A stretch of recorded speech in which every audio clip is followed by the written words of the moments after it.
আলহামদুলিল্লাহি ওয়াহদা ওয়াসসালাতু ওয়াসসালামু আলা নাবিয়্যা বা'দা। বই শারহুল আকিদাহ আত-তাহাবিয়্যা, মূল লেখক ইমাম আবু জাফর আহমদ বিন মোহাম্মদ আত-তাহাবি রাহিমাহুল্লাহ। ব্যাখ্যাকারগণ শেখ মোহাম্মদ নাসিরউদ্দিন আলবানী রাহিমাহুল্লাহ, শেখ আব্দুল আজিজ ইবনে আব্দুল্লাহ ইবনে বাজ রাহিমাহুল্লাহ, শেখ মোহাম্মদ ইবনে আব্দুল আজিজ ইবনে মানি রাহিমাহুল্লাহ। পৃষ্ঠা নাম্বার 56। হেডলাইন তাকদীর। মূল 45। তাকদীর সম্পর্কে মূল কথা হলো এটি সৃষ্টিকুলের ব্যাপারে আল্লাহ তাআলার একটি নিগূঢ় রহস্য। এ ব্যাপারে নৈকট্য প্রাপ্ত কোনো ফেরেশতা বা কোনো নবী রাসূলও অবহিত নন। এ সম্পর্কে তথ্য আবিষ্কার করতে যাওয়া বা চিন্তাভাবনা করা ব্যর্থতাকে নিশ্চিত করে এবং বঞ্চনা, সিঁড়ি ও সীমালঙ্ঘনের পথ উন্মুক্ত করে দেয়। অতএব তাকদীর সম্পর্কে চিন্তাভাবনা ও কুমন্ত্রণা থেকে সর্বাত্মক সতর্ক থাকতে হবে। ব্যাখ্যা শেখ ইবনু মানি রাহিমাহুল্লাহ। তাকদীরের মূল হলো এটি সৃষ্টিকুলের ব্যাপারে আল্লাহ তাআলার একটি নিগূঢ় রহস্য। তিনি অস্তিত্ব দেন, ধ্বংস করেন, দরিদ্র করেন, ধনী বানান, মৃত্যু দেন, জীবিত করেন, পথভ্রষ্ট করেন ও হেদায়েত দেন। যে আকীদার উপর আহলুস সুন্নাহ ওয়াল জামাআহ রয়েছে তা হলো সকল কিছু ঘটে আল্লাহর ফয়সালায় ও নির্ধারণে। তিনি বান্দাদের কর্মসমূহ সৃষ্টি করেন। আল্লাহ তাআলা বলেন, ইন্না কুল্লা শাইইন খালাকনাহু বিকদরিন, নিশ্চয় আমরা প্রত্যেক কিছু সৃষ্টি করেছি নির্ধারিত পরিমাপে। সূরা কামার আয়াত 49। আল্লাহ তাআলা কাফির থেকে কুফরি চান ও ইচ্ছা করেন, তবে তিনি কুফরি পছন্দ করেন না এবং ভালোবাসেন না। তিনি কুফরি পরিচালনাগত ইচ্ছা থেকে চান, তবে দিনই ইচ্ছা হিসেবে ভালোবাসেন না। তার এই ইচ্ছা পরিচালনাগত তকদিরগত ইচ্ছা। আর মুমিন থেকে ঈমান চাওয়া ও সকল ভালো আমল চাওয়া পরিচালনাগত তকদিরগত শরীয়তগত ইচ্ছা। আনুগত্য ও অবাধ্যতাকে এবং কুফর ও ঈমানসহ বান্দাদের সকল কর্ম আল্লাহর ইচ্ছায় তাদের থেকে ঘটে থাকে। এই কথা আল্লাহ যা চান তা হয় এবং যা চান না তা হয় না, এর মর্ম ও অর্থ। ব্যাখ্যা শেখ আলবানী রাহিমাহুল্লাহ। এ সম্পর্কে তথ্য আবিষ্কার করতে যাওয়া এই কথা রাসূলুল্লাহ সাল্লাল্লাহু আলাইহি ওয়াসাল্লাম এভাবে বলেছেন, যখন তাকদীরের আলোচনা করা হবে তখন তোমরা চুপ থাকো। হাদিসটি সহিহ। একদল সাহাবী থেকে হাদিসটি বর্ণিত হয়েছে। আমি সিলসিলাতুস সহিহা গ্রন্থে নং 34 হাদিসটি উল্লেখ করেছি। মূল কারণ আল্লাহ তাআলা তকদীরের জ্ঞান তার সৃষ্টিকুল থেকে গোপন রেখেছেন এবং এর তথ্য উদ্ঘাটনের চেষ্টা করা থেকে নিষেধ করেছেন। যেমন আল্লাহ তাআলা বলেন, লা ইউসআলু আম্মা ইয়াফআলু ওয়া হুম ইউসআলুন, তিনি যা করেন সে বিষয়ে তাকে প্রশ্ন করা হবে না, বরং তারা জিজ্ঞাসিত হবে, তাদের কৃতকর্ম সম্পর্কে জিজ্ঞাসিত হবে। সূরা আম্বিয়া আয়াত 23। সুতরাং যে ব্যক্তি প্রশ্ন করবে যে তিনি কেন এই কাজ করলেন, সে আল্লাহর কিতাবের নির্দেশ অমান্য করল। আর যে ব্যক্তি কিতাবের নির্দেশ অমান্য করবে সে কাফিরদের অন্তর্ভুক্ত হবে। ব্যাখ্যা শেখ আলবানী রাহিমাহুল্লাহ। আল্লাহ তাআলা পূর্ণাঙ্গ হিকমত, রহমত ও ইনসাফের মাধ্যমে তাকদীর নির্ধারণ করে দিয়েছেন। তিনি তার ক্ষমতা প্রয়োগ করে এবং জোর জবরদস্তি করে তাকদীর নির্ধারণ করে দেননি, যেমনটি জাহাম ও তার অনুসারীরা বলে থাকে। এমন আলোচনা ইবনু আবিল ইজের ব্যাখ্যায় রয়েছে, তা অধ্যয়ন করা যেতে পারে। আল্লাহর দাসত্ব ও আল্লাহর প্রতি ঈমানের ভিত্তি হচ্ছে আল্লাহর যাবতীয় নির্ধারণ বিনা বাক্যে মেনে নেওয়া এবং তার আদেশ নিষেধ ও শরীয়তের কারণ জিজ্ঞেস না করা। শাইখুল ইসলাম ইমাম ইবনু তাইমিয়া রাহিমাহুল্লাহ বলেন, মাজমুল ফাতাওয়া 1 খণ্ড 148 থেকে 150 পৃষ্ঠা। আমি এখানে সংক্ষিপ্তসারে কিছু অনুচ্ছেদ উল্লেখ করব। তাকদীরের প্রতি বিশ্বাসের 2টি স্তর রয়েছে। প্রথম স্তর আবার দুটি বিষয়কে অন্তর্ভুক্ত করে। প্রথম স্তর বিশ্বাস রাখা যে আল্লাহ তার অনাদি জ্ঞানের মাধ্যমে জানেন সৃষ্টিকুল কি করবে। আনুগত্য, নাফরমানি, রিজিক, বয়স সহ বান্দাদের সকল অবস্থা তিনি জানেন। এরপর আল্লাহ তাআলা সৃষ্টিকুলের তাকদীর লাউহে মাহফুজে লিখে দিয়েছেন। সর্বপ্রথম আল্লাহ যা সৃষ্টি করেন তা হলো কলম। আল্লাহ কলম সৃষ্টি করার পর বলেন, তুমি লিখো। কলম বলে, কি লিখব? আল্লাহ বলেন, কিয়ামত পর্যন্ত যা ঘটবে সব লিখো। অতএব মানুষ যা কিছুর মুখোমুখি হয় তা তার কাছে ভুল করে আসে না, এবং যার মুখোমুখি হয় না তা তার কাছে আসার ছিল না। কলমের কালি শুকিয়ে গিয়েছে, সহিফা গুটিয়ে নেওয়া হয়েছে। যেমন আল্লাহ তাআলা বলেন, আলাম তা'লাম আন্নাল্লাহা ইয়া'লামু মা ফিস সামাওয়াতি ওয়াল আরদি ইন্না যালিকা ফি কিতাবিন ইন্না যালিকা আলাল্লাহি ইয়াসীর। তুমি কি জানো না যে আসমান ও জমিনে যা কিছু রয়েছে তা আল্লাহ অবগত আছেন? এ সবই তো লিপিবদ্ধ আছে এক কিতাবে, আল্লাহর কাছে এটি খুবই সহজ। সূরা হজ আয়াত 70। এ তকদির আল্লাহর জ্ঞানের অধীনে। আল্লাহ তাআলা লাউহে মাহফুজে যা চেয়েছেন তা লিখে দিয়েছেন। আল্লাহ ভ্রূণের দেহ সৃষ্টি করার পর তাতে রূহ ফুঁকে দেওয়ার পূর্বে তাতে একজন ফেরেশতাকে তিনি প্রেরণ করেন। তাকে 4টি জিনিস লেখার আদেশ দেওয়া হয়। বলা হয়, তুমি ভ্রূণের রিজিক, বয়স, আমল ও দুর্ভাগা কিংবা সুভাগা লিখে দাও। সহিহুল বুখারী 3208, সহিহ মুসলিম 2643। এই তকদির পূর্ববর্তী চরমপন্থী কাদারিয়ারা অস্বীকার করত, তবে বর্তমানে এ তকদির অস্বীকারীর পরিমাণ কম। দ্বিতীয় স্তর আল্লাহ তাআলার কার্যকরী ও বাস্তবায়িত ইচ্ছা এবং পরিপূর্ণ ক্ষমতা। অতএব বিশ্বাস রাখতে হবে যে তিনি যা চান তা হয়, আর যা চান না তা হয় না। আসমান ও জমিনে যে নড়াচড়া, স্থিরতা ও কর্মকাণ্ড হয়, সব ও অনিস্থিতশীল সকল কিছুর উপর আল্লাহ ক্ষমতাবান, মহা ক্ষমতাবান।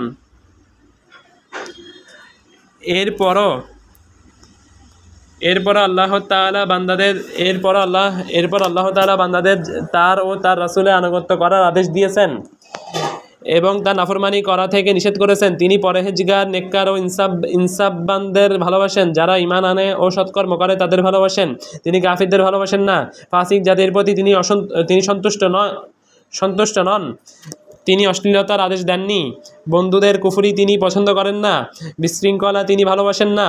বান্দারা সত্যিকার অর্থে কর্মকারী, তবে আল্লাহ তাদের কর্মের স্রষ্টা। বান্দা হতে পারে মুমিন, কাফির, নেককার, পাপাচারী, নামাজি ও রোজাদার। নিজেদের আমল সম্পাদনের ক্ষমতা বান্দাদের রয়েছে, তাদের ইচ্ছাও রয়েছে, তবে আল্লাহ তাদের স্রষ্টা এবং তাদের ক্ষমতা ও ইচ্ছারও স্রষ্টা। যেমন আল্লাহ তাআলা বলেন, লিমান শাআ মিনকুম আন ইয়াস্তাকিমা ওয়া মা তাশাউনা ইল্লা আন ইয়াশা আল্লাহু রাব্বুল আলামিন। তোমাদের যে চায় সরল পথে চলতে তার জন্য তা, আর বিশ্বজগতের রব ইচ্ছা না করলে তোমরা ইচ্ছা করতে পারো না। সূরা তাকবীর আয়াত 28-29। তাকদীরের এই স্তরকে প্রায় সকল কাদারিয়া অস্বীকার করে। রাসূলুল্লাহ সাল্লাল্লাহু আলাইহি ওয়াসাল্লাম তাদেরকে এই উম্মাহর অগ্নিপূজক আখ্যা দিয়েছেন। সুনানু আবি দাউদ 4691, সুনানু ইবনে মাজাহ 92। কাদারিয়াদের বিপরীতে আরেক দল তাকদীর নিয়ে বাড়াবাড়ি করেছে। তারা তাকদীর সাব্যস্ত করতে গিয়ে সীমা লঙ্ঘন করে ফেলেছে। এমনকি বান্দাদের ক্ষমতা ও ইচ্ছাকে তারা নাকচ করে ফেলেছে। তারা আল্লাহর কর্ম ও বিধান থেকে হিকমত ও কল্যাণকে বের করে নিয়েছে। ইমাম ইবনু তাইমিয়া রাহিমাহুল্লাহর বক্তব্য এখানেই শেষ। আমি বলবো শাইখুল ইসলাম শেষের কথা দ্বারা আশারীদের বুঝিয়েছেন, কারণ তারা সীমালঙ্ঘন করেছে এবং আল্লাহর হিকমতকে অস্বীকার করেছে।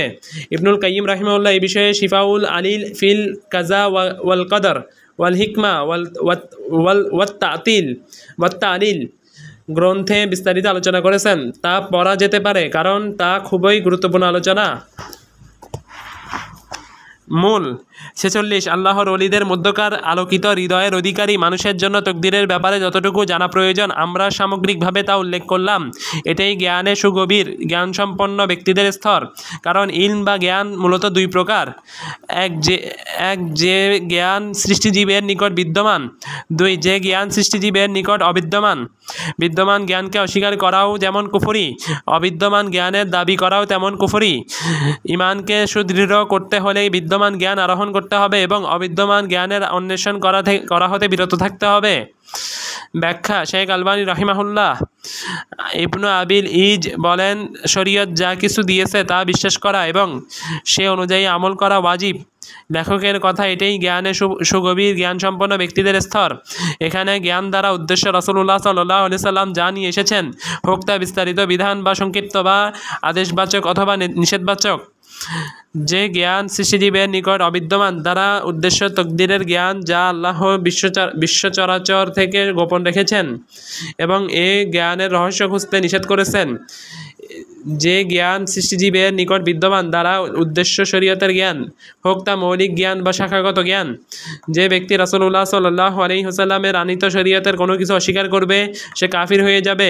অনুরূপভাবে যে অদৃশ্যের জ্ঞানের দাবি করবে সেও কাফির হয়ে যাবে।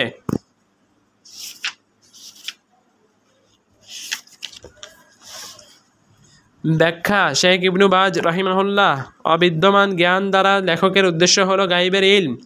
গাইবের ইলম একমাত্র আল্লাহ তাআলা জানেন, আল্লাহ তাআলা রাখেন। যে ব্যক্তি গাইবের ইলমের দাবি করবে সে কুফরি করবে, কেননা আল্লাহ তাআলা বলেন, ওয়া ইনদাহু মাফাতিহুল গায়বি লা ইয়ালামুহা ইল্লা হুয়া وعنده مفاتح الغيب لا يعلمها إلا هو। আর গাইবের চাবি তারই কাছে রয়েছে, তিনি ছাড়া অন্য কেউ তা জানে না। সূরা আনাম আয়াত 49, দুঃখিত আয়াত 59, সূরা আনাম আয়াত 59। তিনি আরও বলেন, কুল লা ইয়ালামু মান ফিস সামাওয়াতি ওয়াল আরদিল গায়বা ইল্লাল্লাহ। বলুন, আল্লাহ ব্যতীত আসমান ও জমিনে কেউই গায়েব জানে না। সূরা নামল আয়াত 65। নবী সাল্লাল্লাহু আলাইহি ওয়াসাল্লাম বলেন, মাফাতিহুল গায়বি খামসুন সুম্মা ক্বারা ইন্নাল্লাহা ইনদাহু ইলমুস সাআতি ওয়া ইউনাজ্জালুল গায়সা। গাইবের চাবি 5টি। তারপর তিনি এই আয়াতটি তেলাওয়াত করলেন, নিশ্চয় আল্লাহ তার নিকট রয়েছে কিয়ামতের জ্ঞান, আর তিনি পাঠান মেঘমালা বৃষ্টিধারা। সূরা লোকমান আয়াত 34। সহিহুল বুখারী 4478। এ ব্যাপারে অনেক সহিহ হাদিস রয়েছে। সেসব হাদিস প্রমাণ করে নবী সাল্লাল্লাহু আলাইহি সাল্লাম গায়েব জানতেন না, অথচ তিনি সৃষ্টির মাঝে সর্বোত্তম এবং সকল রাসূলের নেতা। কাজেই তিনি যদি গায়েব না জানেন তাহলে অন্যরা আরও জানবে না। তিনি গায়েবের কিছুই জানতেন না, তবে আল্লাহ তাআলা তাকে যতটুকু জানিয়েছেন ততটুকু জানতেন। অপবাদদাতারা আয়েশা রাদিয়াল্লাহু আনহাকে অপবাদ দিলে রাসূলুল্লাহ সাল্লাল্লাহু আলাইহি ওয়াসাল্লাম অপবাদ থেকে আয়েশার নিষ্কলুষতার কথা নিশ্চিত হন। ওহী নাজিল হওয়ার পর কোনো এক সফরে আয়েশার গলার হার হারিয়ে গেলে তিনি একদল সাহাবীকে তা অনুসন্ধানের জন্য পাঠান। তিনি জানতেন না কোথায় হার হারিয়ে গিয়েছে। সেই সাহাবীগণ উট দাঁড় করালে উটের নিচে হারটি পান। এ ব্যাপারে কিতাব ও সুন্নাহতে অসংখ্য দলিল রয়েছে। আলহামদুলিল্লাহ। লাউহে মাহফুজ। মূল 47। আমরা লাউহে মাহফুজে ঈমান রাখি। ব্যাখ্যা শেখ ইবনু মানি রাহিমাহুল্লাহ লেখক বলেছেন, আমরা লাউহে মাহফুজে ঈমান রাখি। আল্লাহ তাআলা বলেন, বাল হুয়া কুরআনুম মাজিদ ফি লাউহিম মাহফুজ। বরং এ তো সম্মানিত কোরআন যা লাউহে মাহফুজে লিপিবদ্ধ। সূরা বুরুজ আয়াত 21-22। কোরআনুল কারীম লাউহে মাহফুজে লিপিবদ্ধ রয়েছে, যেমনটি আল্লাহ তাআলা এই ব্যাপারে সংবাদ দিয়েছেন। জিবরিল আলাইহিস সালাম আল্লাহ তাআলা থেকে কোরআন শুনেছেন এবং আমাদের নবী মুহাম্মদ সাল্লাল্লাহু আলাইহি সাল্লামের কাছে পৌঁছিয়ে দিয়েছেন। প্রকৃতার্থে কোরআন আপনার রবের কাছ থেকে নাজিল হয়েছে। আল্লাহ বলেননি লাউহে মাহফুজ থেকে নাজিল হয়েছে। কোরআন লাউহে মাহফুজে লিপিবদ্ধ থাকা এবং আল্লাহর কাছ থেকে নাজিল হওয়ার মাঝে কোনো বিরোধ নেই, যেমনটি শাইখুল ইসলাম ইমাম ইবনু তাইমিয়া রাহিমাহুল্লাহ বিশ্লেষণ করেছেন। শাইখুল ইসলাম বলেছেন, লাউহে মাহফুজ আসমানসমূহের উপরে। হাদিসে এসেছে, লাউহে মাহফুজে যা আছে তা আল্লাহ ছাড়া কেউ দেখতে পায় না। আমি বলবো এর মাধ্যমে তাদের ভ্রষ্টতা উন্মোচিত হয়ে যায়। যারা বলে যা লাউহে মাহফুজে রয়েছে বান্দাদের রূহ তা অবলোকন করে, এটি দার্শনিকদের কথা। এটি সৎ বান্দা বা খারাপ বান্দাদের কুসংস্কার। যেমনটি এই বিশ্বাস তাদের মাঝে সুদৃঢ় হয়ে গিয়েছে, এই বিশ্বাস থেকে দূরে থাকুন। এটি একটি মিথ্যা বিশ্বাস। ব্যাখ্যা শেখ আলবানী রাহিমাহুল্লাহ লাউহে মাহফুজের কথা এই আয়াতে বলা হয়েছে, বাল হুয়া কুরআনুম মাজিদ ফি লাউহিম মাহফুজ। বরং এ তো সম্মানিত কোরআন যা লাউহে মাহফুজে লিপিবদ্ধ। সূরা বুরুজ আয়াত 21 থেকে 22। লাউহে মাহফুজ গায়েবের বিষয়, এর প্রতি ঈমান আনা ওয়াজিব। এর প্রকৃতি আল্লাহ ছাড়া কেউ জানে না। কেউ যদি বিশ্বাস করে যে কোনো সৎবান্দা লাউহে মাহফুজে কি রয়েছে তা জানেন, তাহলে এর মাধ্যমে সেসব আয়াত ও হাদিসকে অস্বীকার করা হয়। যেসব আয়াত ও হাদিসে দায়িত্বহীনভাবে বলা হয়েছে গায়েবের খবর একমাত্র আল্লাহ তাআলা জানেন। কলম মূল, আরও ঈমান রাখি কলমের উপর। ব্যাখ্যা শাইখ ইবনু মানি রাহিমাহুল্লাহ, উল্লেখিত কলম আল্লাহ তাআলা সৃষ্টি করেন এবং তার মাধ্যমে লাউহে মাহফুজে তকদির লিখে দেন। যেমন উবাদা ইবনু সামিত রাদিয়াল্লাহু আনহু থেকে বর্ণিত, তিনি বলেন, রাসূলুল্লাহ সাল্লাল্লাহু আলাইহি ওয়াসাল্লাম বলেন, ইন্না আউওয়ালা মা খালাকাল্লাহুল কলাম ফাকালা লাহু ইকতুব ক্বালা রাব্বা ওয়া মাযা আকতুবু ক্বালা আকতুবু মাকাদিরা কাল্লা শাইইন হাত্তা তাকুমাস সাআ। মহান আল্লাহ সর্বপ্রথম যে বস্তু সৃষ্টি করেছেন তা হচ্ছে কলম। অতঃপর তিনি তাকে বললেন, লিখো। কলম বলল, হে রব, কি লিখব? তিনি বললেন, কিয়ামত সংঘটিত হওয়া পর্যন্ত প্রত্যেক বস্তুর তকদির লিখো। সুনানু আবি দাউদ 4700, হাদিসটি সহিহ। আলিমগণ এ ব্যাপারে মতবিরোধ করেছেন, প্রথম সৃষ্টি কলম নাকি আরশ। আলিমগণ এ ব্যাপারে মতবিরোধ করেছেন, প্রথম সৃষ্টি কলম নাকি আরশ। এ ব্যাপারে দুটি মত রয়েছে। ইবনুল কাইয়িম মত দুটি তার নুনিয়া কবিতায় উদ্ধৃত করেছেন। তবে তিনি এই মতটি গ্রহণ করেছেন যে আরশ সৃষ্টির পর কলম সৃষ্টি করা হয়েছে। এই কারণে তিনি বলেন, মানুষেরা সেটার ব্যাপারে মতবিরোধ করেছেন। তার মাধ্যমে তকদির লেখা হয়েছে। তা আরশের পূর্বে সৃষ্টি করা হয়েছে কিনা তা আরশের উপর আবুল আলা হামজানির মতে এ ব্যাপারে দুটি মত রয়েছে। তবে সঠিক কথা হলো আরশ আগে সৃষ্টি করা হয়েছে, কারণ তাকদীর লেখার সময় আরশ ছিল। আর সম্মানিত কলমের লিখনের অস্তিত্ব আসে তারপরে কাল বিলম্ব ছাড়াই।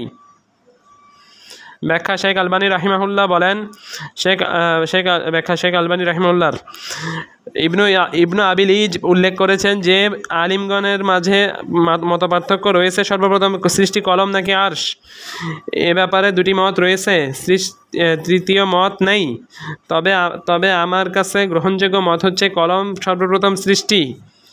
এখানে আরেকটি বিষয় প্রমাণ হয়, গ্রহণযোগ্য মত যেটাই হোক না কেন, আলিমদের মতপার্থক্য প্রমাণ করে। আলিমগণ এ ব্যাপারে একমত যে সর্বপ্রথম সৃষ্টি বলতে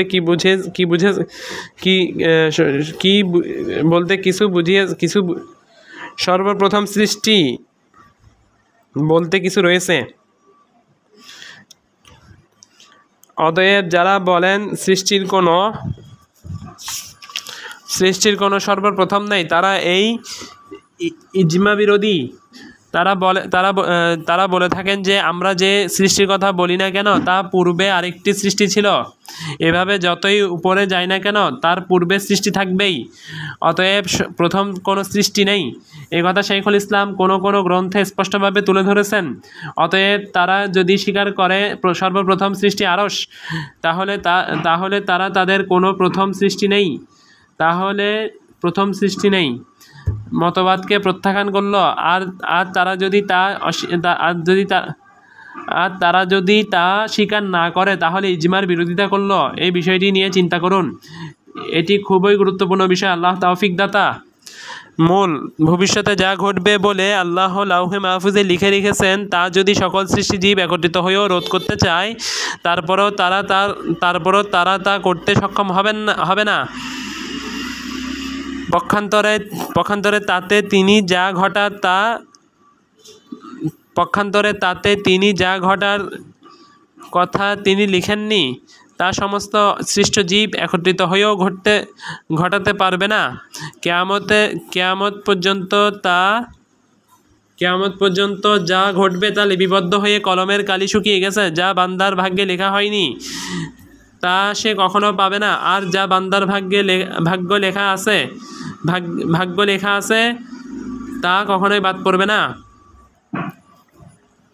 শেখ আলবানী রাহিমাহুল্লাহ এটুকু ইবনু আব্বাস রাদিয়াল্লাহু আনহু এর প্রসিদ্ধ হাদিসের অংশবিশেষ। হাদিসটির শব্দ হলো, তুমি আল্লাহকে সংরক্ষণ করো তাহলে আল্লাহ তোমাকে সংরক্ষণ করবেন। পূর্ণাঙ্গ হাদিসটি জানতে দেখুন সুনানুত তিরমিজি 2516। অনুবাদক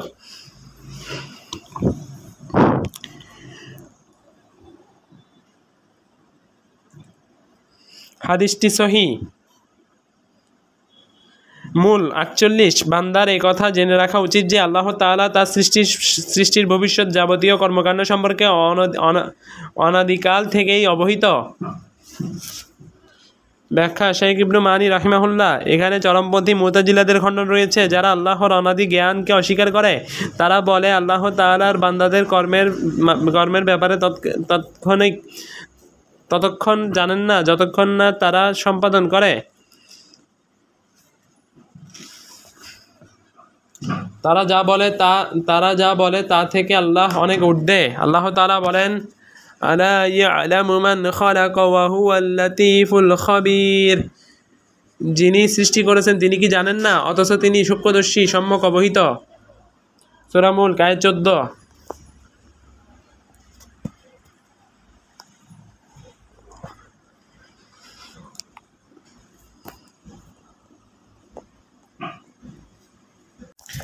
ব্যাখ্যা শেখ ইবনু মানি রাহিমাহুল্লাহ এখানে চরমপন্থী মুতাজিলাদের খণ্ডন রয়েছে, যারা আল্লাহর অনাদি জ্ঞানকে অস্বীকার করে। তারা বলে আল্লাহ তাআলা বান্দাদের কর্মের ব্যাপারে ততক্ষণ জানেন না যতক্ষণ না তারা সম্পাদন করে।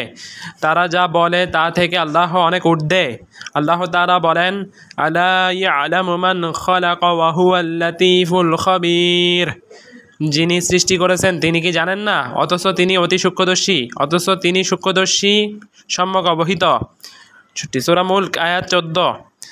মূল অতএব তিনি এগুলো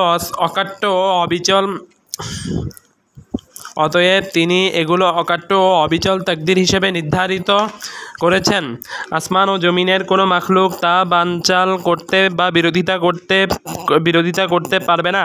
অনুরূপভাবে কেউ তা অপসারণ করতে বা পরিবর্তন করতে বা কাটছাঁট করতে বা পরিবর্তন করতে পারবে না। ব্যাখ্যা শেখ ইবনু মানি রাহিমাহুল্লাহ এখানে বলা হয়েছে তাকদীরের প্রতি ঈমানের কথা এবং জগৎসমূহ সৃষ্টি করার পূর্বে সবকিছুর ব্যাপারে আল্লাহর অনাদি ইলমের প্রতি ঈমানের কথা।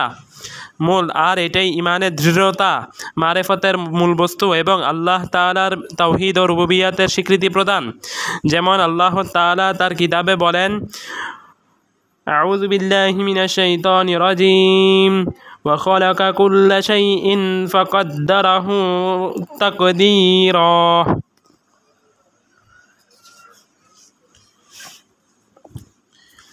তিনি সকল বস্তু সৃষ্টি করেছেন এবং তা যথাযথ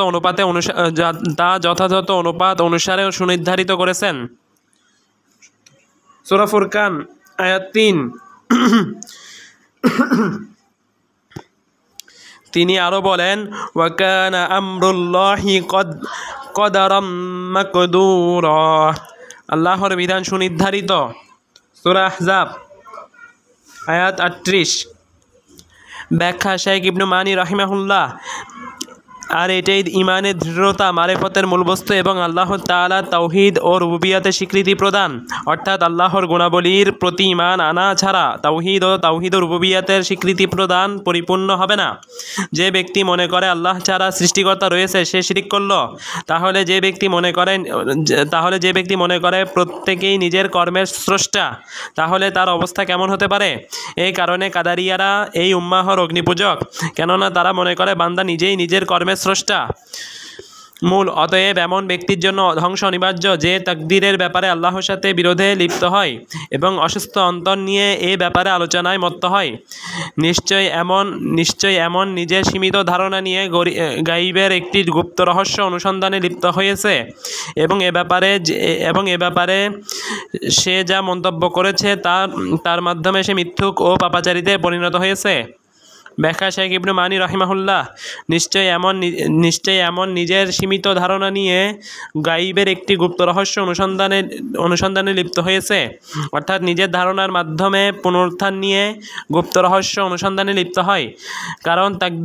কারণ তাকদীর হলো সৃষ্টির মাঝে আল্লাহর গুপ্ত রহস্য। নিজের অনুসন্ধানের মাধ্যমে গাইবের সম্পর্কে অবহিত হতে চায়, অথচ আল্লাহ তাআলা বলেছেন, আলিমুল গায়বি ফালা ইউযহিরু আলা গায়বিহি আহাদা। তিনি গায়বী বিষয়ের জ্ঞানী। তিনি তা গায়বের জ্ঞান কারো কাছে প্রকাশ করেন না। সূরা জিন আয়াত 26। এ ব্যাপারে সে যা মন্তব্য করেছে তার মাধ্যমে সে মিথ্যুক ও পাপাচারীতে পরিণত হয়েছে, অর্থাৎ তাকদীর বিষয়ে যা মন্তব্য করবে। আরশ ও কুরসি। মূল 49। আরশ ও কুরসি সত্য। ব্যাখ্যা শেখ ইবনু মানি রাহিমাহুল্লাহ, লেখক আরশ ও আরশের সামনে অবস্থিত কুরসির কথা উল্লেখ করার পর উল্লেখ করেছেন, আরশ ও আরশের নিচের সকল কিছু থেকে আল্লাহ তাআলা অমুখাপেক্ষী। যেমন আল্লাহ তাআলা বলেন, ইন্নাল্লাহা হুয়াল গনিয়্যুল হামিদ। নিশ্চয় আল্লাহ তিনি অমুখাপেক্ষী প্রশংসিত। সূরা লুকমান আয়াত 26। যাতে স্পষ্ট হয়ে যায় আল্লাহ তাআলা আরশ সৃষ্টি করেছেন তার উপর ওঠার জন্য। তিনি আরশের দ্বারস্থ নন, বরং আরশ সৃষ্টির পিছনে তার রয়েছে হিকমত। অতঃপর জেনে রাখুন, তিনি আসমান ও জমিন সৃষ্টি করার পর আরশের উপর উঠেছেন। যেমন আল্লাহ তাআলা বলেন, ইন্না রাব্বাকুমুল্লাহুল্লাযী খালাকাস সামাওয়াতি ওয়াল আরদা ফি সিত্তাতি আইয়ামিন সুম্মা ইসতাওয়া আলাল আরশ। নিশ্চয় আমাদের রব আল্লাহ, যিনি আসমানসমূহ ও জমিন 6 দিনে সৃষ্টি করেছেন, তারপর তিনি আরশের উপর উঠেছেন। সূরা আরাফ আয়াত 54। আয়াতে বর্ণিত সুম্মা তথা অতঃপর শব্দ ধারাবাহিকতা বোঝায়। যেমন কবি বলেছেন, তিনি তার সৃষ্টি সম্পন্ন করেন, তারপর তার আরশের উপর ওঠেন। তার ইলম থেকে পৃথিবীর কোনো স্থান মুক্ত নয়। আরবি ভাষা, যে ভাষায় কোরআন নাজিল হয়েছে, ইস্তিওয়া এর অর্থ হলো উঁচু হওয়া, ঊর্ধ্বগমন, স্থির হওয়া ও উপরে ওঠা। যেমন ইবনুল কাইয়িম বলেছেন, আরবদের মাঝে এর 4টি অর্থ রয়েছে। তার মধ্যে একটি অর্থ স্থির হওয়া, আরেকটি অর্থ উঁচু হওয়া, অনুরূপভাবে এর অর্থ ঊর্ধ্বগমন। এখানে অপ্রীতিকর কোনো অর্থ নেই। আর চতুর্থ অর্থ হলো উপরে ওঠা। শাইবানের ছাত্র আবু উবাইদাহ আর তাফসিরে এই মত গ্রহণ করেছেন, আর তিনি কোরআনের ব্যাপারে জাহমের তুলনায় অধিক জ্ঞানী। আশারি এর ব্যাখ্যায় বলেছেন, ইস্তাওয়া এর অর্থ বিজয়ী হওয়া। এটি ভুল ব্যাখ্যা শেখ আলবানী রাহিমাহুল্লাহ। অনেক আয়াত ও হাদিস থেকে প্রমাণ হয় আরশ এক বিরাট সৃষ্টি। এই কারণে আল্লাহ তাআলা আরশকে নিজের সাথে সম্পৃক্ত করে বলেছেন, তিনি আরশ ওয়ালা। সূরা গাফির আয়াত 15। আরশের শাব্দিক অর্থ হলো রাজার সিংহাসন। কোরআনে বর্ণিত আরশের অন্যতম একটি বৈশিষ্ট্য হলো ওয়ায়াহমিলু আরশা রাব্বিকা ফাওকাহুম ইয়াওমাইযিন সামানিয়া। আর সেদিন তোমার রবের আরশ 8জন ফেরেশতাগণ তাদের নিজেদের উপর বহন করবে। সূরা হাক্কা আয়াত 17। আরশের অবস্থান পানির উপর। হাদিসে বর্ণিত আরশের বৈশিষ্ট্য হলো আরশ বহনকারী ফেরেশতাদের ব্যাপারে হাদিসে বলা হয়েছে, তাদের একজনের কানের লতি ও কাঁধের মধ্যবর্তী স্থান 700 বছরের রাস্তার সমান। আরশের রয়েছে পায়া, তা আসলে জান্নাতুল ফেরদাউসের ছাদ। এসব বৈশিষ্ট্যের ব্যাপারে অনেক সহিহ হাদিস রয়েছে। এসব থেকে প্রমাণ হয় যারা বলেন আরশ দ্বারা আল্লাহর ক্ষমতা ও রাজত্ব উদ্দেশ্য, তাদের এই ব্যাখ্যা বাতিল ও অগ্রহণযোগ্য। কুরসির ব্যাপারে আল্লাহ তাআলা বলেন ওয়াসিআ কুরসিয়ুহুস সামাওয়াতি ওয়াল আরদ, তার কুরসি আসমানসমূহ ও জমিন ব্যাপ্ত করে আছে। সূরা বাকারা আয়াত 255। কুরসি রয়েছে আরশের সামনে। ইবনু আব্বাস রাদিয়াল্লাহু আনহু থেকে সহিহ সূত্রে বর্ণিত আছে, তিনি বলেন কুরসি 2 পা রাখার স্থান, আর আরশের পরিমাপ আল্লাহ ছাড়া কেউ নির্ধারণ করতে পারবে না। আমি ইবনু আব্বাস রাদিয়াল্লাহু আনহুর এই হাদিসটি মুখতাসারুল উলুলিজ যাহাবি গ্রন্থে নং 36 উল্লেখ ও বিশ্লেষণ করেছি। কুরসির ব্যাপারে নিম্নের হাদিসটি ছাড়া কোনো সহিহ মারফু হাদিস নেই। হাদিসটি হলো রাসূলুল্লাহ সাল্লাল্লাহু আলাইহি ওয়াসাল্লাম বলেন মাসসামাওয়াতু সাবউ ফিল কুরসিয়্যি ইল্লা কাহালকাতিন মুলকাতিন ফি আরদি ফালাতিন ওয়াফাদালুল আরশি আলাল কুরসিয়্যি ওয়াকাফাদালিল ফালাতি আলা তিলকাল হালকাতি। কুরসির তুলনায় সাত আসমান যেমন বিরাট মরুভূমিতে ফেলা একটি আংটা, আর কুরসির উপর আরশের মর্যাদা যেমন ওই আংটার তুলনায় মরুভূমির মর্যাদা। এই হাদিস তাদের তাবিলকে বাতিল প্রমাণ করে, যারা বলে কুরসি দ্বারা উদ্দেশ্য আল্লাহর জ্ঞান। ইবনু আব্বাস রাদিয়াল্লাহু আনহু থেকে এই তাবিল সহিহ সূত্রে প্রমাণিত নয়, যেমনটি আমি সিলসিলাতুস সহিহা 109 গ্রন্থে উল্লেখ করেছি। আল্লাহ তাআলা আরশ ও অন্যান্য জিনিসের মুখাপেক্ষী নন। মূল 50। আর আল্লাহ তাআলা আরশ ও অন্যান্য বস্তুর থেকে অমুখাপেক্ষী। ব্যাখ্যা শেখ আলবানী রাহিমাহুল্লাহ। ইবনু আবিল ইজ বলেন, শেখ তাহাবি বলেন আল্লাহ তাআলা আরশ এবং অন্যান্য বস্তু থেকে অমুখাপেক্ষী। শেখ এখানে কথাটি এজন্য বলেছেন যে যখন তিনি আরশ ও কুরসির কথা উল্লেখ করেছেন, তখন আরশ ও অন্যান্য বস্তু হতে তার অমুখাপেক্ষিতার কথা ঘোষণা করেছেন।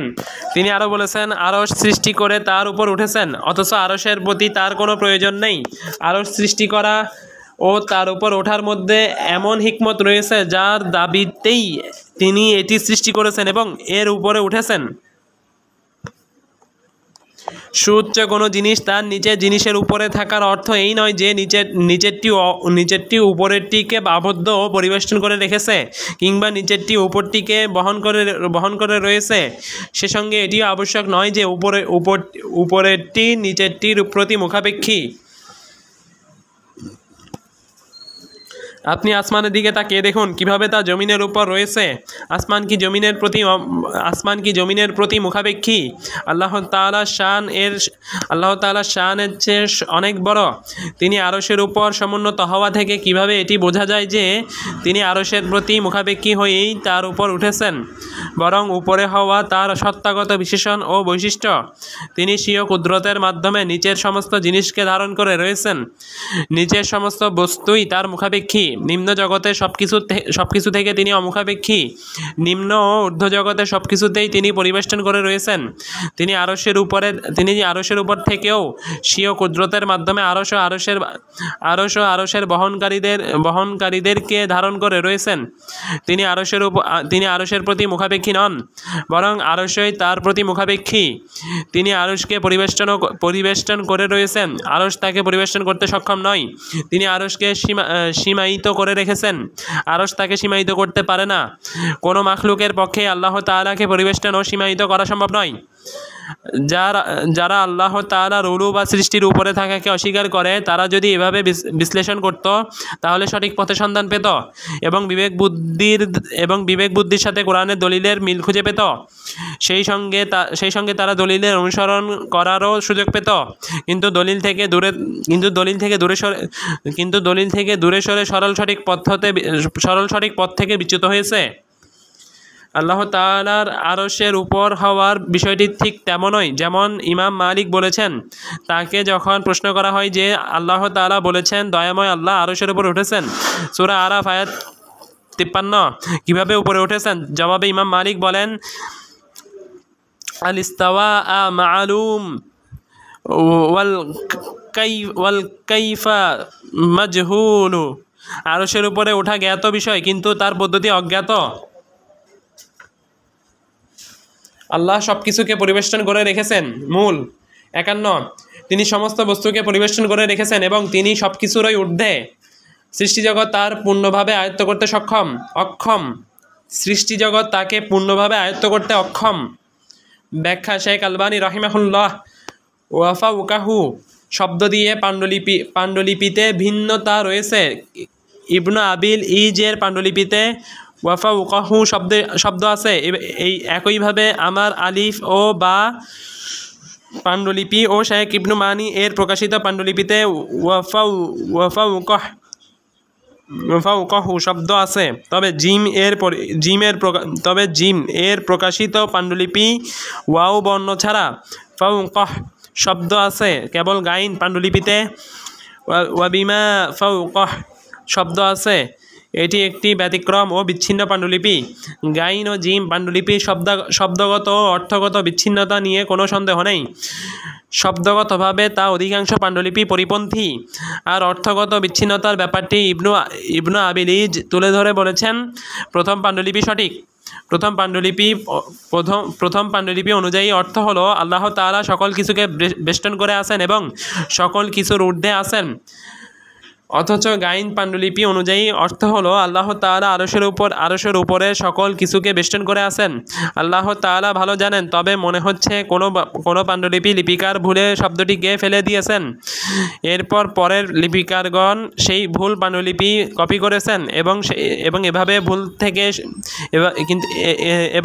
ভুল থেকে গিয়েছে। অথবা এটারও সম্ভাবনা আছে যে কোনো বিভ্রান্ত ভ্রষ্ট ব্যক্তি ফাসাদ সৃষ্টি করার ও আল্লাহর ঊর্ধ্বে থাকা গুণকে অস্বীকার করার লক্ষ্যে ইচ্ছাকৃতভাবে ফেলে দিয়েছে। কারণ দলিল দ্বারা প্রমাণিত যে আরশ সকল সৃষ্টির উপরে রয়েছে, আরশের উপর কোনো কিছু নেই।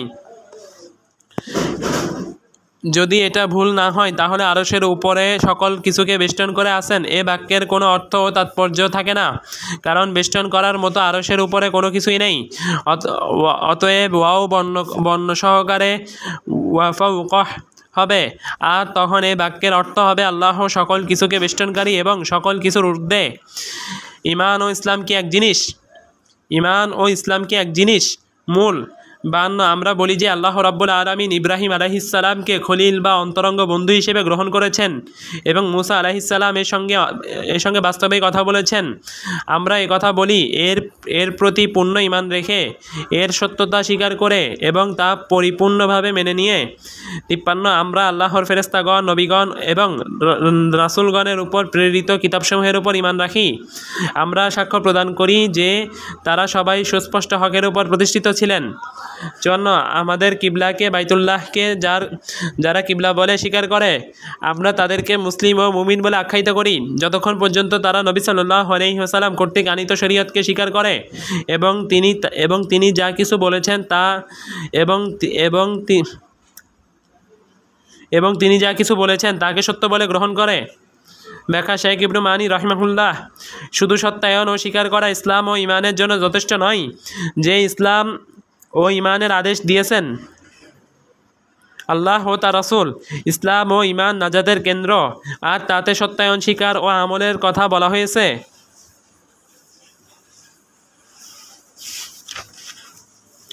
ব্যাখ্যা শেখ আলবানী রাহিমাহুল্লাহ, ইবনু আবিলিজ রাহিমাহুল্লাহ বলেন, লেখক রাহিমাহুল্লাহ বোঝাতে চেয়েছেন ইসলাম ও ঈমান এক জিনিস।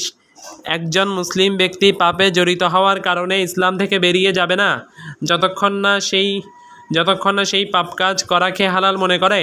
আহলুল কিবলা দ্বারা উদ্দেশ্য হলো যে মুসলিম দাবি করে এবং কিবলামুখী হয়ে সালাত আদায় করে, যদিও সে বিদাতি হয় এবং পাপী হয়, যতক্ষণ না সে রাসূলুল্লাহ সাল্লাল্লাহু আলাইহি ওয়াসাল্লাম কর্তৃক আনীত কোনো কিছুকে মিথ্যা প্রতিপন্ন করে। কোরআন নিয়ে বিরোধ। মূল 55, আমরা আল্লাহর সত্তা নিয়ে অনর্থক আলোচনা করি না এবং তার দ্বীন নিয়ে অযথা বিতর্কে লিপ্ত হই না। 56 কোরআন নিয়ে আমরা কোনো তর্ক বিতর্ক করি না। আমরা সাক্ষ্য প্রদান করি যে কোরআন বিশ্বজগতের প্রতিপালকের কালাম কথা, তা নিয়ে জিবরিল আমিন অবতীর্ণ হয়েছেন। অতঃপর তিনি তা সকল রাসূলদের নেতা মুহাম্মদ সাল্লাল্লাহু আলাইহি সাল্লামকে শিক্ষা দিয়েছেন।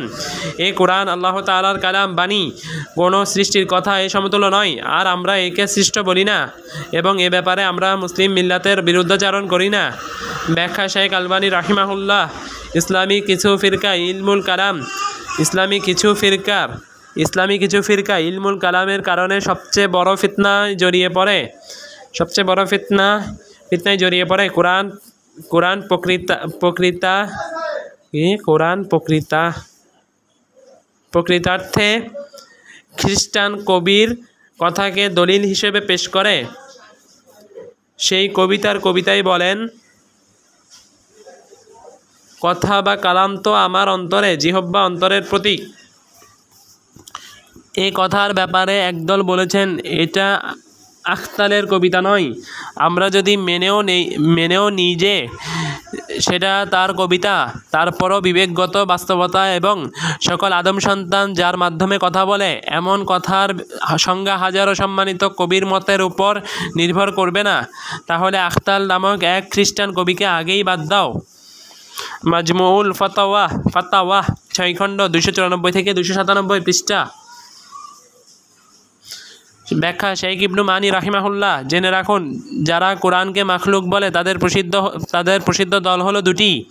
এক, মুতাজিলা, যারা বলে জিবরিল যে কোরআন নিয়ে এসেছেন তা প্রকৃতার্থে আল্লাহর কালাম, তবে তা মাখলুক। কালামপন্থী কুল্লাবিয়া ও তাদের অনুসারীরা, তারা বলে আল্লাহর কালাম মূলত অভিন্ন অর্থ ও মর্ম যা আল্লাহর সাথে প্রতিষ্ঠিত। যদি তা হিব্রু ভাষায় প্রকাশ করা হয় তাহলে তা তাওরাত, যদি সুরিয়ানি ভাষায় প্রকাশ করা হয় তাহলে তা ইনজিল, আর যদি আরবি ভাষায় প্রকাশ করা হয় তাহলে তা কোরআন। এই কুসংস্কার ও ভ্রান্তিকে তারা দিন হিসেবে বিশ্বাস করে, এর মাধ্যমে আল্লাহর দিন পালন করে। তারা মুতাজিলাদের সাথে এ ব্যাপারে একমত যে জিবরিল যে কোরআন নিয়ে এসেছেন তা মাখলুক। তবে মুতাজিলারা বলে কোরআন প্রকৃতার্থে আল্লাহর কালাম, আর কুল্লাবিয়া ও তাদের অনুসারীরা বলে কোরআন সরাসরি আল্লাহর কথা নয়, বরং আল্লাহর কথার বিবরণ ও বর্ণনা। কুল্লাবিয়া ও তাদের অনুসারীদের বিশ্বাস অনুযায়ী নবী সাল্লাল্লাহু আলাইহি সাল্লাম আল্লাহর কালাম পৌঁছাননি, বরং তিনি তা পৌঁছিয়েছেন, যা আল্লাহর কালাম প্রমাণ করে এবং যা আল্লাহর কালাম থেকে বর্ণনা করা হয়েছে।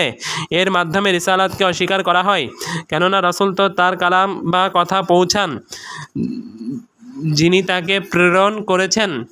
এর মাধ্যমে আহলুস সুন্নাহ তাদের জবাব দেন। ইবনুল কাইয়িম তার নুনিয়া কবিতায় বলেন, যদি আল্লাহর কালাম নাকচ করা হয় তাহলে স্বয়ংক্রিয়ভাবে রিসালাতও নাকচ হয়ে যাবে, কারণ রাসূল তো তার কালাম বা কথা পৌঁছান যিনি তাকে প্রেরণ করেছেন। এভাবে ইবনুল কাইয়িম তার মহান কবিতায় লিখেছেন, এই কবিতা মারিদ দাঁত দ্বারা শক্তভাবে আঁকড়ে ধরা হবে। বড়ই বিস্ময়কর ব্যাপার হলো, একজন আলিম এমন আলোচনায় কুল্লাবিয়াদের অনুসারীদের কথা আলোচনা করেন, অতঃপর যখন জাহমিয়া ও মুতাজিলাদের আলোচনা আসে তখন তিনি বলেন তারা বর্তমানে অতীত ইতিহাস, তারা বর্তমানে অবশিষ্ট নেই এবং তাদের আকীদার কোনো কিছু বাকি নেই। এই মিসকিন জানেন না তিনি নিজেই জাহমিয়া ও মুতাজিলাদের ওয়ারিস এবং তার আকীদা ও তাদের আকীদা একই। কুফর 2 প্রকার। মূল 57। আমরা গুনাহের কারণে কোনো আহলে কিবলাকে মুসলিমকে কাফির বলি না, যদি না সে উক্ত গুনাহকে বৈধ মনে করে। ব্যাখ্যায় শেখ ইবনু মানি রাহিমাহুল্লাহ। এখানে লেখকের আহলুল কিবলা দ্বারা উদ্দেশ্য আল্লাহর ইবাদতে আল্লাহর একত্বের ঘোষণাদাতাগণ নিজেদের লেনদেনে আল্লাহর জন্য মুখলিসগণ বাহ্যিক ও অভ্যন্তরীণভাবে তাওহীদের কালিমা অনুযায়ী আমলকারীগণ রাসূলুল্লাহ সাল্লাল্লাহু আলাইহি ওয়াসাল্লাম যা সংবাদ দিয়েছেন সবকিছু সত্যায়নকারীগণ। এবং আল্লাহর আদেশ পালনকারীগণ তারা এমন কিছু করেন না যা লা ইলাহা ইল্লাল্লাহ সাক্ষ্যদানকে নষ্ট করে। এই অর্থ উদ্দেশ্যের দিকে লেখক পূর্বে ইশারা করেছেন। আমরা আমাদের কিবলাবাসীদের ততক্ষণ মুসলিম মুমিন বিশ্বাস করি যতক্ষণ তারা রাসূলুল্লাহ সাল্লাল্লাহু আলাইহি ওয়াসাল্লাম যা নিয়ে এসেছেন তা স্বীকার করে, যা বলেছেন ও সংবাদ দিয়েছেন তা সত্যায়ন করে। কেননা আমরা বিশ্বাস করি পরিপূর্ণ ঈমান দ্বারা উদ্দেশ্য এমন ঈমান যা বিশ্বাস, স্বীকারোক্তি ও আমলকে অন্তর্ভুক্ত করে। এই আলোচনা দ্বারা লেখকের উদ্দেশ্য খারিজিদের খণ্ডন করা, যারা যে কোনো পাপের কারণে কাফির আখ্যা দেয়। ব্যাখ্যা: শেখ ইবনে বাজ রাহিমাহুল্লাহ লেখকের এ কথা দ্বারা উদ্দেশ্য হলো আহলুস সুন্নাহ ওয়াল জামাআহ জেনা, মদপান, সুদ, পিতামাতার অবাধ্য হওয়া বা এই জাতীয় কোনো পাপের কারণে আল্লাহ ও পরকালে বিশ্বাসী তাওহীদপন্থী কোনো মুসলিমকে কাফির বলে না যতক্ষণ না সে উক্ত পাপকে হালাল বিশ্বাস করে। যদি সে হালাল বিশ্বাস করে তাহলে সে কুফরি করবে, কেননা তখন সে আল্লাহ ও তার রাসূলকে মিথ্যা প্রতিপন্নকারী হয়ে যায় এবং দিন থেকে বের হয়ে যায়। আর যদি হালাল বিশ্বাস না করে তাহলে আহলুস সুন্নাহ ওয়াল জামাআহর মতে সে কুফরি করবে না, বরং তার ঈমান দুর্বল হয়ে যায় এবং সে যে অবাধ্যতায় জড়িয়েছে পবিত্র শরীয়তের ফয়সালা অনুযায়ী তাকে ফাসিক বলা হবে, দণ্ডবিধি প্রয়োগ করা হবে বা অন্যান্য ব্যবস্থা নেওয়া হবে। এটি আহলুস সুন্নাহ ওয়াল জামাআহর মত। এ মত খারিজি, মুতাজিলা ও তাদের বাতিল পথের অনুসারীদের মতের বিপরীত। কারণ খারিজিরা পাপের কারণে কাফির বলে, আর মুতাজিলারা দুনিয়া ও আখিরাতে পাপে জড়িত ব্যক্তিকে ইসলাম ও কুফরের মাঝামাঝিতে রাখে। তবে পরকালের ব্যাপারে মুতাজিলারা খারিজিদের সাথে একমত যে পাপে জড়িত ব্যক্তি চিরস্থায়ী জাহান্নামী। খারিজি ও মুতাজিলা উভয় দলের মত কিতাব, সুন্নাহ ও উম্মাহর সালাফদের ইজমা অনুযায়ী বাতিল। জ্ঞানের স্বল্পতার কারণে কিছু মানুষের কাছে উভয় দলের বিশ্বাসটি সংশয়পূর্ণ হয়ে গিয়েছে। তবে আলহামদুলিল্লাহ হকপন্থীদের কাছে তাদের বিষয়টি স্পষ্ট, যেমনটি আমরা আলোচনা করলাম। আল্লাহ তৌফিক দাতা। ব্যাখ্যা: শেখ আলবানী রাহিমাহুল্লাহ পাপের কারণে কোনো মুসলিমকে ততক্ষণ পর্যন্ত কাফির বলবো না যতক্ষণ না উক্ত পাপকে সে অন্তরে হালাল বিশ্বাস করে। অন্তরে বিশ্বাস করা শর্ত, কারণ প্রত্যেক পাপী কর্মের মাধ্যমে তার পাপকে হালাল করে নেয়। অর্থাৎ সেই পাপ কাজে জড়িত হওয়া মানেই কর্মের মাধ্যমে তা হালাল করে নেওয়া। এই কারণে কর্মের মাধ্যমে হালাল করা তার অন্তরে বিশ্বাসের মাধ্যমে হালাল করার মাঝে বিভাজন ও পার্থক্য করতে হবে। সবাই একমত যে পাপ কাজকে অন্তরে হালাল তথা বৈধ বিশ্বাস করলে কাফির হয়ে যাবে, কিন্তু অন্তরে হালাল বিশ্বাস না করে যদি কর্মের মাধ্যমে হালাল করে নেয় তাহলে সে পাপী হবে এবং উক্ত পাপের উপযুক্ত শাস্তি পাবে। তবে আল্লাহ তাকে ক্ষমা করে দিলে ভিন্ন কথা। উক্ত পাপের কারণে শাস্তি পেলেও ঈমানের মাধ্যমে তার সে শাস্তি থেকে নাজাত পেয়ে যাবে। এর বিপরীতে খারিজি ও মুতাজিলারা বলে সে চিরস্থায়ী জাহান্নামী হবে। তবে দুনিয়াতে এমন ব্যক্তি কাফির নাকি মুনাফিক বলতে হবে তা নিয়ে উভয় দলের মাঝে মতপার্থক্য রয়েছে। বর্তমানে খারিজি ও মুতাজিলাদের অনুসারী একটি দলের উত্থান ঘটেছে, যারা খারিজি ও মুতাজিলাদের মতোই শাসক ও প্রজা অধিকাংশ মুসলিমকে কাফির বলে থাকে। সিরিয়া, মক্কা সহ বিভিন্ন জায়গায় তাদের কিছু দলের সাথে আমার সাক্ষাৎ হয়েছে। খারিজিদের মতোই তারা কিছু সংশয় সন্দেহের জালে বেষ্টিত। তাদের সংশয় সন্দেহের উৎস যেসব দলিলে বলা হয়েছে যে ব্যক্তি এমন কাজ করবে সে কুফরি করবে। ইবনে আবিল ইজ এমন কিছু হাদিস উল্লেখ করেছেন। তিনি বলেন, আহলুস সুন্নাহ ওয়াল জামাআহর আকীদা হচ্ছে ঈমান কথা ও কাজের নাম এবং তা বাড়ে ও কমে। যে কোনো পাপ হোক না কেন তা কর্মগত কুফরি, বিশেষগত কুফরি নয়। আহলুস সুন্নাহর মতে ঈমানের মতোই কুফর স্তরের কয়েকটি। তার মধ্যে একটি স্তর হচ্ছে ছোট কুফর, যার কারণে ব্যক্তি কাফির হয়ে যায় না। এরপর তিনি এ ব্যাপারে গুরুত্বপূর্ণ একটি দৃষ্টান্ত পেশ করেছেন।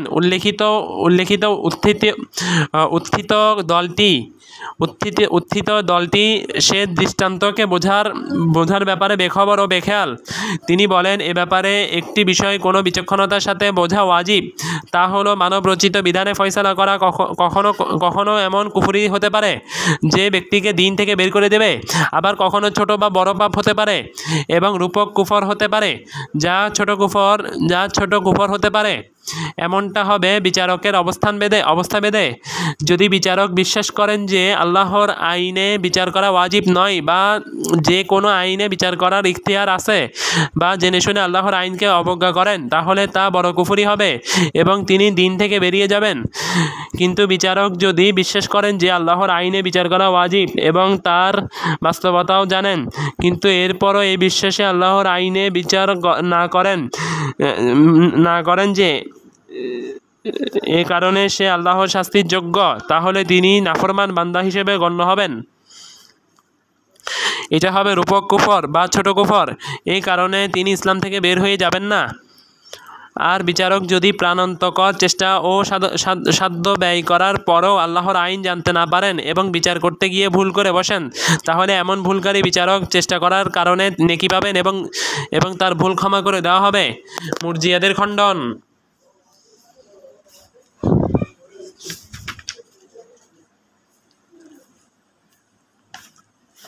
মূল 58। আমরা বলি না যে ঈমান থাকা অবস্থায় কেউ গুনাহ করলে তার ঈমানের কোনো ক্ষতি হবে না। ব্যাখ্যা শাইখ ইবনে মানি রাহিমাহুল্লাহ। এই আলোচনা দ্বারা লেখকের উদ্দেশ্য মুরজিয়াদের খণ্ডন করা। তারা বলে ঈমান থাকা অবস্থায় কোনো পাপ ঈমানের ক্ষতি করে না, যেমন কুফর থাকা অবস্থায় কোনো আনুগত্য উপকার করে না। মুরজিয়ারা এক প্রান্তিকতায় রয়েছে, খারেজিরা আরেক প্রান্তিকতায় রয়েছে। খারেজিরা যে কোনো পাপ বা যে কোনো বড় পাপে জড়িত হওয়ার কারণে মুসলিমদের কাফির বলে। একইভাবে মুতাজিলারা বড় পাপে জড়িত হওয়ার কারণে সম্পূর্ণ ঈমান বাতিল হওয়ার কথা বলে। মুতাজিলাদের মতে পাপে জড়িত হলে ঈমানের কিছুই অবশিষ্ট থাকে না। তবে খারিজিরা বলে পাপে জড়িত হওয়ার কারণে ঈমান থেকে বের হয়ে কুফরে প্রবেশ করে। আর মুতাজিলারা বলে ঈমান থেকে বের হয়ে যায় কিন্তু কুফরে প্রবেশ করে না। ঈমান ও কুফরের মাঝে অবস্থান করা এই ভ্রান্ত মতবাদ মুতাজিলাদের সাথে খাস। মুতাজিলারা ঈমান থেকে বের হওয়ার সাথে সাথে পাপে জড়িত ব্যক্তির সাথে চিরস্থায়ী জাহান্নাম আবশ্যক করে দিয়েছে। দৃষ্টি আকর্ষণ। আমি বিভিন্ন ফিরকা বিষয়ক গ্রন্থ ও আকিদায় মানুষদের মতবিরোধ নিয়ে পড়াশোনা করতাম এবং আকিদার ক্ষেত্রে মুতাজিলাদের সীমালঙ্ঘনের বিষয়টি জানতাম। এরপর আমি জীবনী বিষয়ক বই নিতাম এবং মুতাজিলাদের বড় বড় শাইখদের জীবনী নিয়ে পড়াশোনা করতাম। তাদের জীবনীতে এক বিস্ময়কর ঘৃণিত বিষয় পেতাম, তা হলো দিনকে খেলতামাশায় পরিণত করা এবং দ্বীনের সম্মানহানি করা। এভাবে তাদের আকিদার অনিষ্টতা ও তাদের মতবাদের বিকৃতি আমার কাছে প্রমাণ হয়ে যায়। যে ব্যক্তি নাজ্জাম, আবু হুজাইল, আল্লাফ, মাজিন, জাহিরের জীবনী পড়বে সে বিষয়টি ভালোভাবে জানতে পারবে। আল্লাহর কাছে নিরাপত্তা চাই। ব্যাখ্যা শেখ আলবানী রাহিমাহুল্লাহ।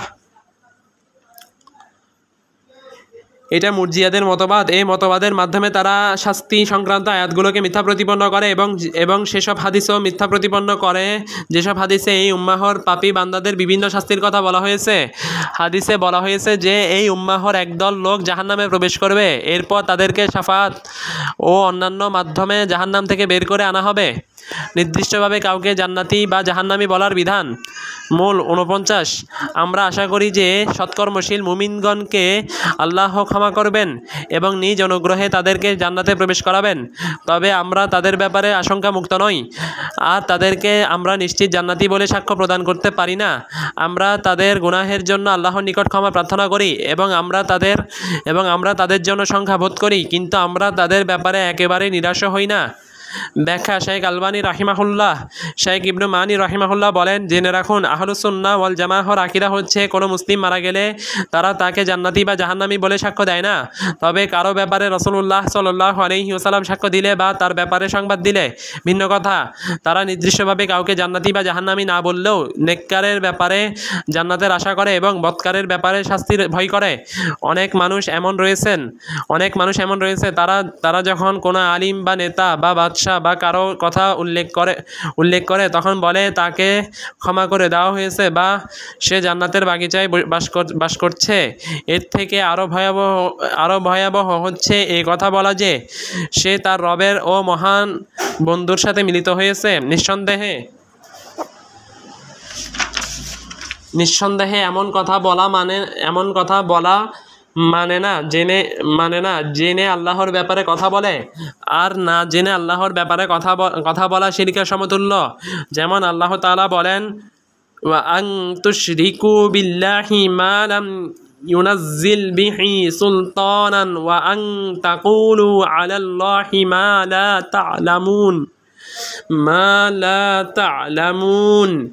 আর আল্লাহর সাথে কোনো কিছুকে শরিক করা, যার পক্ষে আল্লাহর কোনো দলিল প্রমাণ অবতীর্ণ করেননি। যারা আল্লাহর সম্বন্ধে এমন কথা বলে যার জ্ঞান তোমাদের কাছে নেই।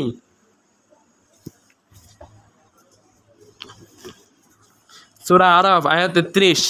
তবে আমরা মুশরিকদের ব্যাপারে জাহান্নামে সাক্ষ্য দেব, কারণ আল্লাহ তাআলা বলেন, ইন্নাহু মান ইউশরিক বিল্লাহি ফাকাদ হাররামাল্লাহু আলাইহিল জান্নাতা ওয়া মাওয়াহুন নার ওয়া মা লিয-যালিমিনা মিন আনসার। যে আল্লাহর সাথে শরিক করে তার জন্য আল্লাহ জান্নাত হারাম করে দিয়েছেন, তাই জাহান্নামই তার আবাসস্থল, আর জালিমদের কোনো সাহায্যকারী নেই। সূরা মাইদা আয়াত 72। ব্যাখ্যা শেখ ইবনে বাজ রাহিমাহুল্লাহ। এখানে লেখকের উদ্দেশ্য হলো, যাদের ব্যাপারে রাসূলুল্লাহ সাল্লাল্লাহু আলাইহি ওয়াসাল্লাম জান্নাতের সাক্ষ্য দিয়েছেন, যেমন 10 জন জান্নাতের সুসংবাদপ্রাপ্ত প্রমুখ সাহাবী, তাদের ব্যতীত কারো ব্যাপারে নির্দিষ্টভাবে জান্নাতের সাক্ষ্য দিব না। যেমনটি লেখকের আলোচনায় শেষে বলা হয়েছে। তবে জেনে রাখুন, আহলুস সুন্নাহ ওয়াল জামাআহর আকীদা হলো অনির্দিষ্ট করে ব্যাপকভাবে মুমিন মুত্তাকিদের ব্যাপারে সাক্ষ্য দেওয়া যাবে তারা জান্নাতি, আর কাফির মুশরিক ও মুনাফিকের ব্যাপারে সাক্ষ্য দেওয়া যাবে তারা জাহান্নামী। যেমনটি এ ব্যাপারে মহান আয়াতসমূহ ও রাসূলুল্লাহ সাল্লাল্লাহু আলাইহি সাল্লাম থেকে মুতাওয়াতির হাদিস প্রমাণ করে। যেমন আল্লাহ তাআলা বলেন, ইন্নাল মুত্তাকিনা ফি জান্নাতিন ওয়া নাঈম। নিশ্চয়ই মুত্তাকিরা থাকবে জান্নাতে ও আরাম আয়েশে। সূরা তুর আয়াত 52। তিনি আরো বলেন, ওয়া'আদাল্লাহুল মুমিনিনা ওয়াল মুমিনাতি জান্নাতিন তাজরি মিন তাহতিহাল আনহারু খালিদিনা ফিহা ওয়া মাসাকিন তাইয়্যিবাতান ফি জান্নাতিন আদনিন ওয়া রিদওয়ানুম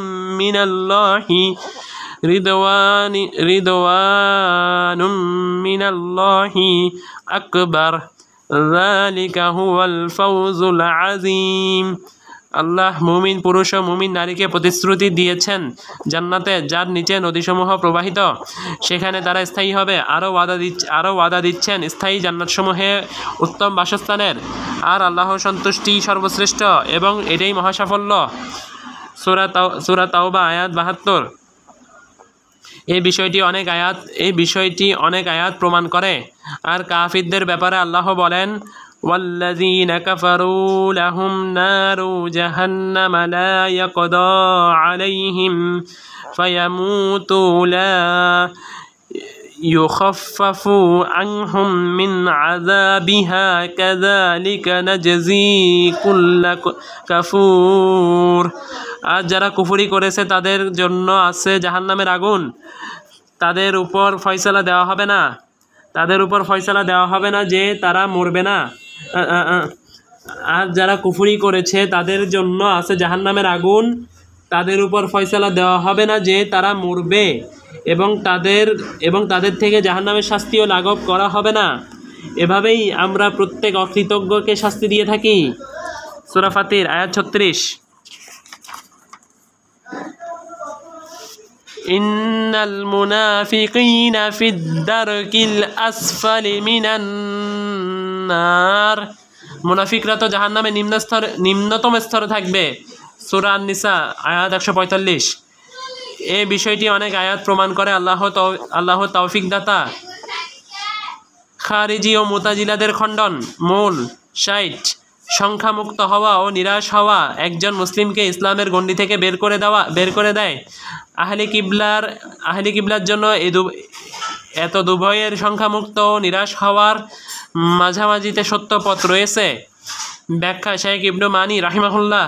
ব্যাখ্যাকার বলেন, বান্দার উপর আবশ্যক হলো ভয় করা ও আশা করা, কারণ প্রশংসিত সত্য সত্য ভয় তার মাঝে ও আল্লাহর হারামের মাঝে প্রতিবন্ধকতা সৃষ্টি করে।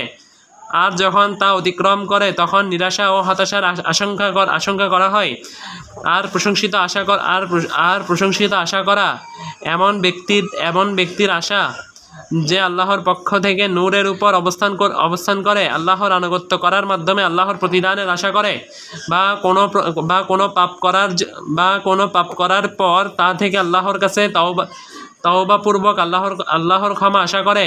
কিন্তু কেউ যদি সীমালঙ্ঘন ও ভুলের ব্যাপারে বাড়াবাড়ি অব্যাহত রাখে এবং আমল ছাড়াই আল্লাহর রহমতের আশা করে, তাহলে সে ধোঁকার মধ্যে রয়েছে এবং মিথ্যা আশা ও আকাঙ্ক্ষার উপর রয়েছে। মূল 61 যেসব বিশ্বাসের মাধ্যমে একজন বান্দা ঈমানে প্রবেশ করে তার কোনো একটি অস্বীকার করলে সে ঈমান থেকে বের হয়ে যায়। ব্যাখ্যা: শেখ আলবানী রাহিমাহুল্লাহ ইবনে আবিল ইজ বলেন, লেখক রাহিমাহুল্লাহ এই কথা বলে খারিজি ও মুতাজিলাদের খণ্ডন করেছেন, কারণ তারা বড় গুনাহতে জড়িত হওয়ার কারণে মুসলিম ব্যক্তিকে ঈমান থেকে বের করে দেয়।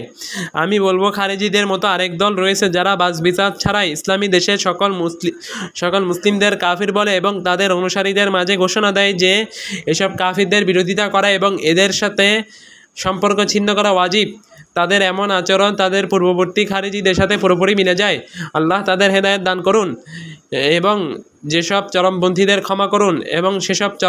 ক্ষমা করুন যারা এমন ভয়ানক বিভ্রান্তির কারণ উপজীব্য। ব্যাখ্যা: শেখ ইবনে বাজ রাহিমাহুল্লাহ অস্বীকার দ্বারা এভাবে সীমাবদ্ধ করার বিষয়টি নিয়ে আলোচনা করার সুযোগ রয়েছে, কারণ একজন কাফির লা ইলাহা ইল্লাল্লাহ ওয়া আন্না মুহাম্মাদার রাসূলুল্লাহ সাক্ষ্যদানের মাধ্যমে ইসলামের মাঝে প্রবেশ করে যদি সে পূর্বে সাক্ষ্যবাণী উচ্চারণ না করে থাকে।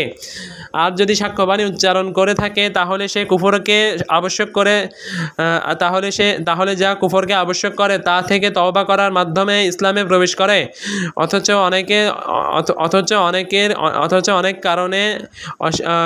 অনেক কারণে অস্বীকার করা ছাড়াই ইসলাম থেকে বের হয়ে যেতে পারে।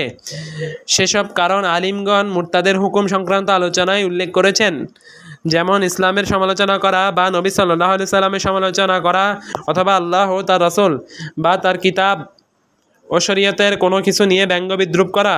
যেমন আল্লাহ তাআলা বলেন, কুল আবিল্লাহি ওয়া আয়াতিহি ওয়া রাসূলিহি কুনতুম তাস্তাহজিউন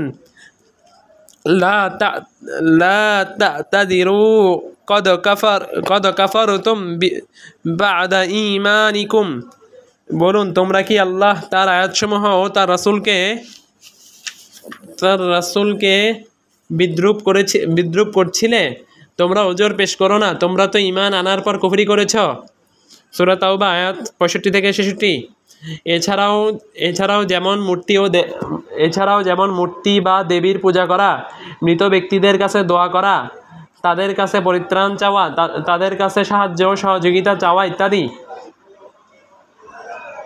এসব লা ইলাহা ইল্লাল্লাহ সাক্ষ্যদানকে বিনষ্ট করে, কারণ এই সাক্ষ্যদান প্রমাণ করে ইবাদতের একমাত্র হকদার আল্লাহ তাআলা। আর ইবাদতের অন্তর্ভুক্ত হলো দোয়া করা, পরিত্রাণ চাওয়া, রুকু করা, সাজদা করা, জবাই করা, নজর মান্নত মানা ইত্যাদি। এছাড়া যেমন মূর্তি বা দেবীর পূজা করা, মৃত ব্যক্তিদের কাছে দোয়া করা, তাদের কাছে পরিত্রাণ চাওয়া, তাদের কাছে সাহায্য ও সহযোগিতা চাওয়া ইত্যাদি, এসব লা ইলাহা ইল্লাল্লাহ সাক্ষ্যদানকে বিনষ্ট করে, কারণ এই সাক্ষ্যদান প্রমাণ করে ইবাদতের একমাত্র হকদার আল্লাহ তাআলা। আর ইবাদতের অন্তর্ভুক্ত হলো দোয়া করা, পরিত্রাণ চাওয়া, রুকু করা, সাজদা করা, জবাই করা, নজর মান্নত করা ইত্যাদি। যে ব্যক্তি এসবের কোনো কিছু আল্লাহ ব্যতীত মূর্তি, দেবী, ফেরেশতা, জিন, কবরবাসী ও অন্য যে কোনো মাখলুকের জন্য ব্যয় করবে, সে আল্লাহর সাথে শিরিক করবে এবং লা ইলাহা ইল্লাল্লাহ সাক্ষ্যদানকে বাস্তবায়ন করবে না। আলিমগণ ঐক্যমত্য এসব বান্দাকে ইসলাম থেকে বের করে দেয়, আর এগুলো অস্বীকারের সাথে সম্পৃক্ত নয়। এসবের দলিল কিতাব ও সুন্নাহ থেকে জ্ঞাত। এগুলো ছাড়াও আরও অনেক মাসালা রয়েছে যার মাধ্যমে একজন মুসলিম কুফরি করে, অথচ সেগুলোকে অস্বীকার করা বলা হয় না। আলিমগণ সেসব মাসালা মুরতাদের বিধান সংক্রান্ত আলোচনা উল্লেখ করেছেন। চাইলে আপনি সেগুলো অধ্যয়ন করতে পারেন। আল্লাহ তৌফিক দাতা।